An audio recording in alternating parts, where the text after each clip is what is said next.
evening and welcome to the Tuesday recap of the 2014 ITS World Congress. I'm John Richard with the Michigan Department of Transportation. And I'm Nigel Francis with the Automotive Office of the Michigan Economic Development Corporation. Looking at the schedule, this may be the busiest day of this year's World Congress. Indeed it was, making it the perfect time for the Michigan Governor, Rick Snyder, to visit. Governor Snyder spent part of the day on the exhibit floor, then headed out to Belle Isle to take in some of the demonstrations. So that's what we've done here today, is brought all those in here while we're operating live. Of course, Governor Snyder has an extensive background in technology, both at the startup level and at the very large scale global level. He was very impressed by the technology and enthusiasm of industry behind the technologies and the demonstrations of those technologies. He told me that he looks forward to being able to be transported in a fully autonomous vehicle on Michigan roads. This morning's keynote speaker was Verizon Communications Chairman and CEO Lowell McAdam, talking about the role of communications in the future of ITS. Today, the car is the biggest and I'd say coolest mobile device that any of us own. Like that smartphone, the smart car is rapidly becoming the platform for innovation and the focus of attention for the best technology minds in the industry. This year's conference theme is Reinventing Transportation in Our Connected World. Clearly we're doing this right here in Detroit as we speak. Today we spoke with this year's conference coordinator, HNTB's Jim Barbaresso, about conference organizers' goals for this year's event. I'm honored to have chaired the ITS World Congress in Detroit because this is one, my hometown, but two, I've been working throughout my career in Michigan to enhance intelligent transport systems. So for me personally, this is a career achievement. For my company, this is something that HNTB is striving to do more of, through not just in Michigan, but throughout the country, because these systems need to be interoperable and they need to be national in scope. But this particular event is so important to this region, and that's really what's important, because this is the home of the auto industry, the American auto industry. It's also has a growing technology sector, an emerging technology sector that is now being fused with the automotive sector. And sometimes I say, for example, that Detroit is made of both grit and silicon, where industry and technology are coming together to forge the next generation of transportation systems. And that's what this event demonstrates. That's what this event is all about.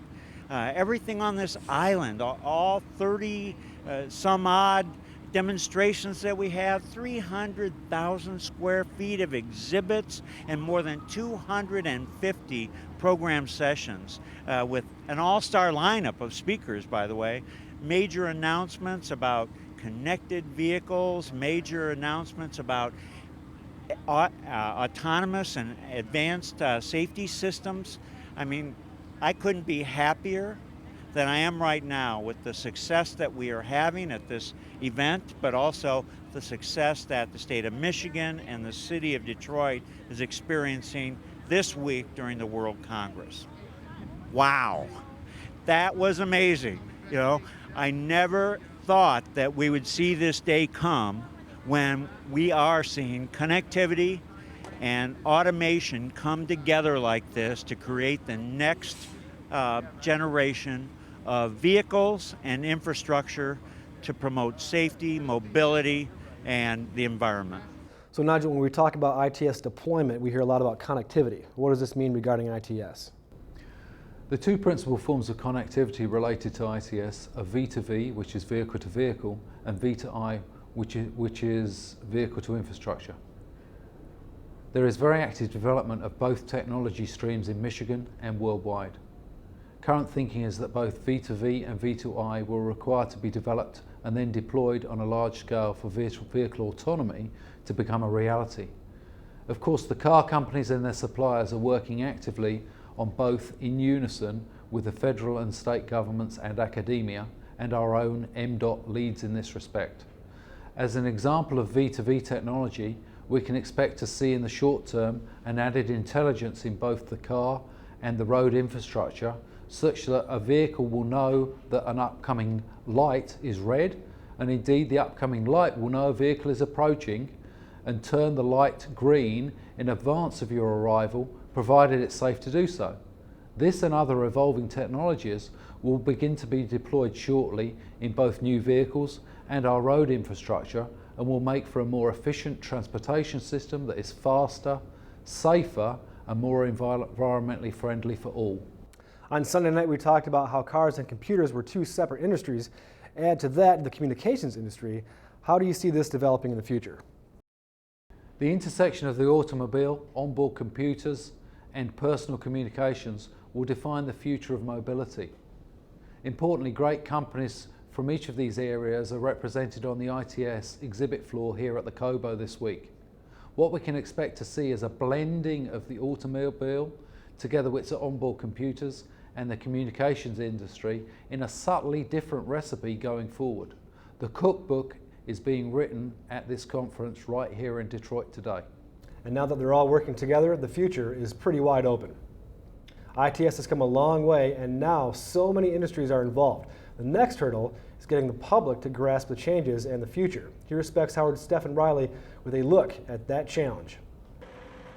The public trust. Earning that is the challenge that these innovators will have to meet before the technology featured at this showcase is widely accepted. The public have a concern, a heartfelt concern about automation and the liability that it brings to them. I think we need to be able to demonstrate what that safety is. And here at this event this year, we're showing how safety and convenience can be enhanced by using these technologies. This autonomous shuttle was one of the highlights of the technology showcase, and it definitely has a cool factor. It was pretty awesome to see where technology is going and heading these days, and it was kind of cool to think that once I have kids, I can say I was one of the first people to, ride on a driverless car. But some have concerns about safety. One of the things we talked about was the fact that it operates based on signals and sensing signals, and what would happen if someone were somehow able to hack in and switch up the signals and take over your car. So two different sides of safety, both of which I think are relevant at this point. Shuttles like these are already commercially available and may help ease the public into autonomous travel of the future. So what we're doing is, with this vehicle, is fairly controlled launches, and it's really a great first and last mile solution. Low speed, campus type environments. So you can see it at a college campus, you can see it in a place like this, at a park setting, museums, airports, sports venues, even downtown areas. The marriage between technology and motor vehicles is here to stay, to provide a safe and effective driving experience for all citizens, young and old. At the ITS World Congress here at Belle Isle, I'm Stephen Riley for MDOT. All right, the day wrapped up with the Michigan Festival on Belle Isle. The flavor of Michigan networking event gave for 2014 ITS World Congress attendees a chance to witness firsthand what this great state has to offer. The event was centered around Michigan wine, beer, food, and music, located on beautiful Belle Isle at the historic Belle Isle Casino facility. After 3 busy days of meetings and networking, it's nice to see everybody enjoying what Michigan has to offer in a little more relaxed environment. Tonight we leave you with a taste of tonight's event. Good night.